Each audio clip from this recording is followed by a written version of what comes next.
The banner has been stuck on, the launch event is over, and South Western Railway has become the first train company to be renationalised under Labour. This, say the government, is a new dawn for British transport.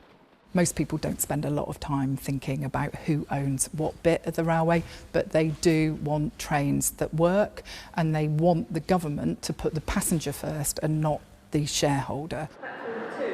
The operator officially came back into public ownership in the early hours of this morning. This is being presented as a watershed moment, but passengers on the first nationalised service, which left from Woking this morning, had an all too familiar experience. Their train left on time, but then they had to get on a rail replacement bus service at Surbiton because of engineering works. This, though, was the first train to leave from London Waterloo and marks the start of a project that will see another 9 operators nationalised by 2027. The plan is for those eventually to be brought into one public body called Great British Railways, which will run both tracks and trains.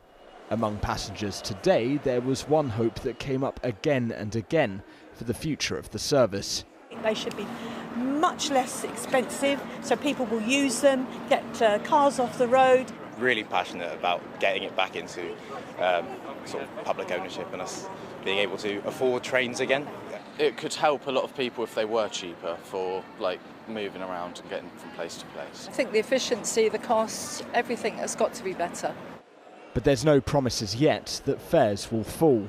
You won't see them drop, that's for sure. But I think there'll be a lot of pressure on the government, which sees this policy as very important, not to push up rail fares, particularly given that they've frozen fuel duty. So they will try to avoid putting the prices up by very much at all over the next few years. The government is pledging to improve services and infrastructure, but after decades of private ownership, it's now up to them to prove they can make the trains run on time.